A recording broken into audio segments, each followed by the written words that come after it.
안녕하세요. 정말 드라마에서나 나올 법한 스토리가 저에게 생겨서 정말 황당하고 화가 나서 글로 적어봅니다. 저희는 결혼한 지 3년 됐습니다. 12일 우리 아들 돌잔치를 했는데 시어머니의 말도 안 되는 축의금 계산법에 지금 환장할 지경입니다. 결혼한 그해 시아버지가 오랫동안 투병하던 병으로 돌아가셨고 남편이 3남매 중 막내입니다. 첫째 형, 둘째 누나 모두 결혼했으나 경제적 사정은 여의치 않습니다. 그 흔한 상조 하나 들어놓은 것도 없고 형제들이 모두 회사도 변변찮아 회사에서도 장례 도움 주는 게 없다군요. 처녀 때부터 제가 저희 부모님 돌아가실 때 쓰고자 들어놨던 상조 11년 납입 6년 납입하고 잔금 반 정도 남은 게 연락해 상치렀습니다. 잔금이요? 당연히 제가 냈죠. 게다가 제 손님 정말 많이 왔습니다. 회사 동료며 친구, 가족, 친척들까지 모두 한 걸음에 달려와 주셨죠.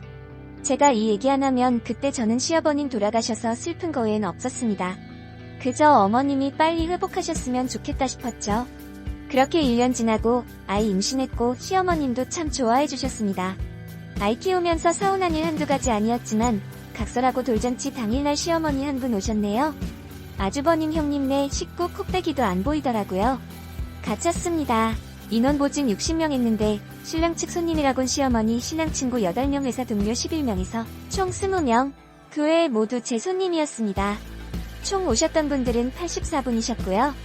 저희 친정엄마는 손주 돌이라고 돌반 제한돈 현금 100만원 주셨고 그 외에 친인척들도 30만, 50만 많은 액수가 들어왔습니다. 그래서 돌잔치 계산하고 나서도 꽤 많이 남았고요. 돌잔치 끝나고 집에 와서 어머님께 전화를 드렸지요. 잘 들어왔다고. 대뜸 돈 얼마 벌었냐? 묻더라고요. 어이가 없어서 잘못 들었나? 싶어. 네, 어머니 뭐라고 하셨어요? 그랬더니 얼마나 남겼냐고 하시더라고요. 그래서 아직 계산 안 해봐서 모르겠다. 그게 왜 궁금하시냐고 했더니 남편 손님들이 얼마 했는지 알아야 자기가 나중에 그 사람들 잔치할 때 신경 쓸 거 아니냐고 하대요. 시어머님 돌반지 한돈 해주신 거 말곤 없었고요. 신랑 친구들도 다들 10만원씩 했고 회사 사람들은 5만원 10만원 했더라고요. 더군다나 형제를 먹고 살기 바쁘다고 안 오셨고 봉투도 안 들려보냈네요. 올 신랑 돌잔치 내내 표정 관리가 안 되더라고요. 아무튼 어머님께 대략 200만원 정도 남편 손님들 쪽에서 들어온 것 같다 얘기했지요. 저보고 이름이랑 얼마 했는지 적어서 문자로 보내라대요. 그게 궁금한지 도무지 이해는 안 됐지만 시키는 대로 적어서 보냈지요. 총 175만원이더라고요. 문자 받고는 다시 전화와서는 왜 이것밖에 안 되냐, 봉투 이름 다 확인했다냐? 내가 본 아는 얼굴만 40-50명은 되더라 하시더라고요. 신랑 쪽으로 들어온 건 그게 다라고 그랬더니 한숨 한번 푹 쉬시고는 알겠다고 계좌번호 보낼 테니 월요일 날 송금하라고. 전 진짜 제가 헛소리 들은 줄 알고 네?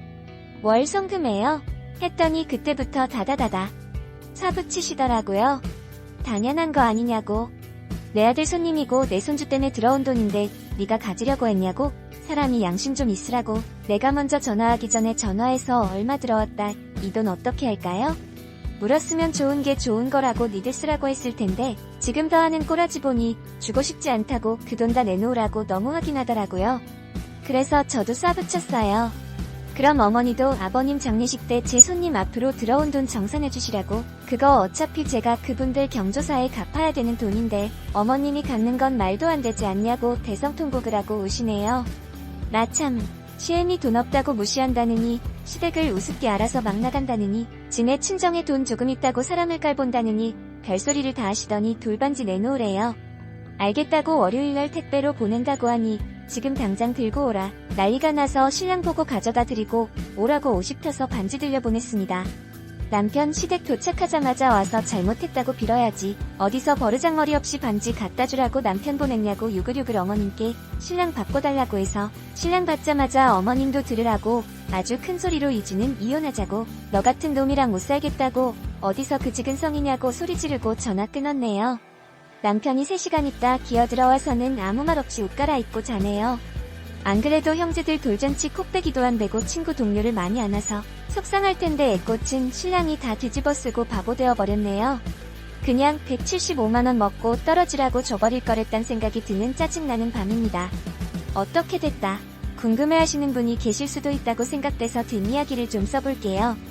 글 써놓고 침대에 누워 눈만 감았는데 잠이 오겠습니까? 그래도 내일부터 다시 돌쟁이 아기랑 전쟁을 치르려면 자야 된다고 출면을 걸고 있었는데 제가 잔다고 생각했는지 신랑이 슥 일어나 거실로 나가더라고요. 지질이 공상맞게 새벽 4시에 소준의 식탁에 앉아 울더이다. 누가 뭐래도 내 신랑인지라 쫓아나가서 손을 잡았지요. 하고 싶은 얘기 있으라고 겁나 쪽팔린대요. 덩어리 된 것처럼 한마디도 못하겠다고 미안하단 말도 안 나온대요. 엄마가 돈 욕심 남다르다는 건 알고 있었지만 이 정도일 줄은 몰랐다고 시댁 가서 엄마한테 왜 그러냐고 화내자 엄마가 별의별 불만을 다 쏟아내시더래요. 그 불만이 뭐인지 한번 드러나 보자니까 신랑이 얘기를 하더라고요. 시아버지 돌아가시고 나서 매월 용돈 보내지 않은 것 추석 설날에 용돈만 주고 음식값은 따로 챙기지 않은 것 애기 낳고 산후조리 해준댔는데 기아코 산후조리원 들어간 것 친인척 경조사 얘기에도 돈 보낸단 소리 없었던 것 모두 돈에 관련된 것이더라고요. 용돈 부분 참 이래서 사람이 세상에서 제일 무섭다고 하나 봐요. 시아버지 돌아가실 때 신랑이 시아버지 보험 들어놓은 거에서 이것도 제가 신랑이랑 연애할 때 닭달에서 들어놓은 것 사망보험금 5천만 원이 나왔거든요. 수익자가 신랑이었지만 시어머니가 살아계시고 아버님이 생전에 투병하시느라 살던 집도 팔고 전세로 살고 계신 게 안쓰럽고 해서 그 돈 다 갖다 드리라고 아버지 목숨값 당신이 갖는 거 아니라고 했거든요. 어머니 드렸는데 그때 형과 누나랑 틀어졌어요. 왜 자기네들이랑 상의 한마디 없이 어머니 다 줬냐고. 우리 신랑 저랑 7년 연애하고 결혼해서 3년째 살고 있으니 저 이 사람 10년 봤거든요. 착해서 삽니다. 바보 쪼다같이 착해서요. 지가 손해봤음 받지 남들한테 싫은 소리 못해요. 안 해요. 그래서 악역은 모두 제 몫이네요. 형, 누나들한테 한마디도 못하고 사과하고 왔다길래 불같이 화가 나서 제가 뒤집었습니다. 그 돈 우리 신랑 앞으로 나온 돈이다. 당신들이 누굴 주던 무슨 상관이 나고 그런데요. 어머님이 그 돈 5천 첫째 이름 사업자금 되셨더라고요. 목숨 걸고 나쁜 년들 각오하고 뒤집었는데 어머니가 홀랑 돈 갖다 줘버리니 제가 열이 받겠습니까? 안 받겠습니까? 그 뒤로 용돈 끊었고 그 밑으로 줄줄이 있는 헛소리도 하던지 말던지 한 귀로 쭉쭉 빼면서 살았어요. 아무튼 이번에도 바보된 울조다 신랑 불쌍하고 짠해서 꼭 안아주고 천년을 어떻게 내 손으로 끊겠냐마는 당신이 천년을 끊겠다는 생각을 하게 되면 내가 아주 다시는 돌아오지 못할 무지개 다리를 놔준다고 하고 파이팅 있게 잤습니다. 아침 8시에 시어머니 전화 오더라고요. 할 얘기 있다고 집으로 오신다고 건너오시라고 했고 신랑 회사 보낼까 했지만 무슨 사단이 어떻게 나는 결말은 함께 보는 게 좋을 것 같아 반차 내고 같이 기다렸습니다. 9시 반 되니 어머니 집에 도착하셨는데 손에 뭘 들고 오셨더라고요. 앉지도 않고 저한테 시아버지 장례식 조의금 장부 툭 던지시더니 이 손님 체크해라 오늘 중으로 정산해주마 하시대요. 어머님은 그렇게 하면 제가 잘못했다고 빌 줄 아셨나 봐요. 식탁에 앉아 이름 보면서 체크하고 빈종이 가져와 따로 리스트 적고 있으니 가차고 코기 막힌다는 표정으로 혀를 끌끌 차면서 어이없어 하시더라고요. 그러든지 말든지 다 체크하고 전부 계산해보니 825만원이 제 앞으로 들어왔네요. 몰랐는데 저희 친정엄마 이모 삼촌 외갓집 식구들이 달을 50만원씩 크게 하셨더라고요. 딸 시집 가서 시댁에 밑 보이지 말라고 그러신 것 같아 리스트 작성하면서 울컥해 울었네요. 리스트 다 적어서 드리자 생각보다 큰 금액에 놀라셨는지 한참 말없이 계시더니 넌 나한테 더 할 얘기 없니? 그러시더라고요. 할 얘기 있다고 리스트에 적은 825만원의 시아버지 상조해드린 490만원도 더해서 주시면 된다고 어처구니 없단 얼굴로 저 보시더라고요. 어머니께 할 만큼 했고 돈 드릴 만큼 드렸고 며느리 돌이 운운하시는 거 다 해드렸다. 용돈은 왜 못 받고 계시는지 스스로 아실 테니 더 이상 안 하겠다. 설, 추석 때마다 30만원씩 드리는 거 적은 금액 아니며 제사를 지내는 집도 아니고 그렇다고 장 크게 봐서 음식하는 집도 아니고 명절 전날 마트 가서 같이 장보고 계산 아범카드로 하는데 음식값 따로 챙겨달라는 거 웃기고 억지다. 산후조리원 350만원에 했다 하니 그 돈 탐나 들고 내려오면 조리해주신다는 거 아니었냐? 산후조리원이랑 똑같이 해주시는 것도 아닌데 왜 썰 그 돈 어머니 드리고 조리 제대로 못해 앞으로 아파야 되는 건 내 몫인지 이해 안 돼서 산후조리원 들어갔다.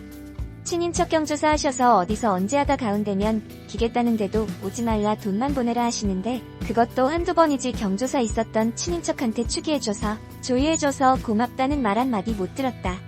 어머니 얼굴에 똥 칠하는 걸까봐 거기다 전화해서 내가 보낸 축의금 잘 받으셨냐 얘기 안 했다. 한 30분을 저 혼자 연설을 했네요. 막장 드라마의 결말처럼 시어머니는 나 때문에 내가 나가 죽어야지 못 살겠다고 가슴을 탕탕 치시며 비련의 여주인공이 돼서 나가셨습니다. 신랑 안 따라가더라고요. 그냥 제 손 잡고 점심 먹으러 가자 한마디 하네요. 애기 업고 설렁탕 한 그릇 진하게 먹고 푹 자고 일어났습니다. 진상 시어머니 또 연락하겠지만 늘 그랬듯이 앞으로도 제가 이 구역의 막장 며느리가 되어볼랍니다. 오늘도 오늘만 살고 내일 죽을 것 같이 사력을 다해 노는 우리 아들을 재우고 신랑까지 재워놓고 언니 도대체 무슨 일이냐고 사돈댁에서 전화가 왔다고 하더라고요. 차분히 얘기를 들어보니 상황은 이랬습니다. 시어머님께서 저희 친정엄마에게 전화를 걸어 당신 딸이 시아버지 장례 비용을 이제와 토해내라고 한다. 안녕하세요. 정말 드라마에서나 난 이렇게 무서운 며느리 진절머리가 나니 애들 이혼시키자고 저 이번 일 저희 부모님께 말씀드리지 않았습니다. 말씀드릴 이유도 없었고요. 그치만 시어머니 간과하신 것이 있습니다. 그렇게 진절머리 나는 무서운 며느리 키운 우리 엄마에게 무슨 좋은 소리를 듣겠다고 전화를 하셨다 싶네요. 울 친정엄마의 매서운 양육 스토리를 풀자면 2박 3일 걸리니 그 부분은 고이 접어 넣어두고 친정엄마가 그러셨답니다. 사돈, 무슨 일이신진 모르겠지만 저한테 전화하셔서 큰 소리 낼 정도의 일이라면 애들 앉혀놓고 어른으로서 혼내고 하시는 게 맞지 않겠냐. 사리분별 못하는 유치원생들도 아니고 말귀 못 알아듣는 동물도 아닌데 갑자기 전화하셔서 애를 이혼사자고 얘기하시는 연유가 뭐냐? 지들 좋다고 결혼했지 내가 결혼하라고 등 떠민 거 아니다. 내 딸이 천사같이 마냥 착하고 고분고분한 아이는 아닌 건 알지만 그렇다고 어디 가서 막대먹은 아이라고 욕먹을 애도 아니다. 무슨 일인진 모르겠지만 시가에서 벌어진 일은 시기에서 해결하셔라. 제가 도와드릴 수 있는 일도 아니고 갑자기 들어 해결될 일은 아니라고 본다. 전화 끊으셨답니다. 궁금한 동생이 엄마 붙들고 늘어져 무슨 일이냐 뭐라 그러시더냐 계속 보채봤지만 엄마한테 돌아온 답변은 딱 하나. 네가 알아서 뭐하게 밥이나 먹어. 동생의 전화를 시작으로 제 핸드폰은 콜센터가 되어버렸네요. 우선 신랑의 첫째 형 그러니까 저한테 시아주버님이 전화를 먼저 하셨더군요. 재수씨 사람 그렇게 안 봤는데 너무하는 거 아니냐? 잘못했든 잘했든 어른이신데 잘못했다고 하면 끝나리를 왜 크게 만드냐? 우리 돈 없다고 무시하는 거냐? 어머니가 나한테 와서 돈 1000만 원만 빌려달라고 우시더라. 노인네가 돈이 어딨어서 당장 그 큰 돈을 주겠냐? 더군다나 그 돈 우리 아버지 장례 조의금이었다. 세상에 어떤 며느리가 그 돈 달라고 하냐? 가차더군요. 전화가 득달같이 달려올 거라 생각한 리스트에 전혀 없던 인물 이름이었습니다. 왜냐? 시아주버님은 저랑 절대 마주치면 안 되는 인물이니까요. 시아주버님이요. 우리 신랑은 당신 지갑으로 알던 사람입니다. 군 제대하고 서울 올라와 직장 잡고 원룸으로 이사온 다음날 옷 한 보따리 싸들고 인물이시니까요. 신랑 집에 얹혀 살기 시작했거든요. 그뿐인 줄 아세요? 생각해놓은 사업 아이템은 정말 많아요. 돈이 없는 게 문제죠. 남의 돈으로 사업하려고 드는 황당한 사람인데요. 우리 신랑 착실하게 직장 들어가서 200만원, 250만원 월급 받아오면 최저 생계비만 제외하고 그 어떤 이유를 들어서라도 다 빼앗아 갔습니다. 저랑 연애 시작하고 6개월쯤 지났을 때 그 사실 알고 나서 저랑 같이 적금 붙게 하고 보험 들게 하고 청약 들게 하고 이래저래 돈 묶어버리면서 돈줄이 끊겨버리자 그동안 먹여주고 재워줘서 고맙다는 소리 한마디 없이 짐 싸들고 투어 3년간 연락 없었던 사람이고요. 그 3년 동안 더 악착같이 모아 전세 6천짜리 투룸으로 이사갔단 소리 듣고 다시 기어들어와 빌부터 빌빌대며 10만원만 20만원만 하다가 서울에서 직장 다니던 신랑이 갑자기 경기도건으로 발령 나면서 계약 기간은 남아있어 바로 방 못 빼고 경기도건에 다시 원룸 월세로 방 잡고 형한테 계약 기간까지만 살다가 형도 나가야 될 것 같다고 하니 알겠다고 어쩔 수 없지 뭐 하시더니 계약 기간 만료되기 전 방 빠진 거 말 안 하고 집주인한테 보증금 지가 받아서 전세금 6천 들고 다른 황당한 사람입니다. 털털 빈털털이 된 우리 신랑 진짜 힘들어했고 그렇게 내년에 결혼하자가 언제 결혼할 수 있을지 모르겠어 미안해 로 바뀌었지요. 세상에 돈이 전부가 아니라고 다독이며 다시 돈 모아서 저랑 결혼할 때 3천 겨우겨우 모았습니다. 울 부모님 그런 신랑 더 끌어안으셨고 우리도 결혼해서 단칸방에서 연탄 떼면서 시작했다. 월세로 시작하는 거 아니다. 월세에서 전세로 전세에서 매매로 차근차근 밟아나가면 된다. 하시면서 제가 모은 8천만원 중에 난데없이 대학교 등록금, 어학연수 보내준 비용, 그동안 키워주고 먹여준 값으로 5천만원 갚으라고 닥달하시더니 저랑 신랑 둘 다 딱 3천만원씩 들고 결혼하게 하셨고 신혼집에 청소기 하나 안 놔주셨습니다. 형이 6천만원 들고 트지만 않았어도 신랑 1억 저 8천에서 어디 전셋집에서라도 시작했을 텐데 진짜 생각하면 할수록 열이 받습니다. 아무튼 저에게는 진짜 살면서 마주치지 말아야 할 인물이기에 거침없는 막말이 나갔지요. 돈이나 갚고 그런 소리 하시라고 어디서 형 노르시냐고. 아주버님 하는 짓 보면 가족이라는 것만 빼면 사기꾼이나 다름없다고 나보다 나이 많다고 다 어른은 아니라고 앞으로도 나한테 아주버님이라는 단어로 불리고 싶으면 이만 전화 끊으시라고. 네, 전화는 끊겼습니다. 그분 제 눈치 엄청 보시거든요. 그럼요, 당연히 보셔야지요. 동생 돈을 지금까지 1억을 가져가셨을 테니 가족이라는 이름을 내세워서 갚지도 미안해하지도 않는데 눈치라도 봐야지 당연한 거 아니겠습니까? 저에겐 전화해서 좋을 거 없다고 판단했는지 신랑 전화가 울리기 시작하더라고요. 제가 잽싸게 빼앗아 전원을 꺼버렸습니다. 안 봐도 비디오로 와. 응, 뭐, 그래, 응, 할 게 뻔하니까요. 신랑에게 선전포고를 했지요. 나, 당신 10년 봤다. 10년 본 동안 오늘이 진짜 최악이다.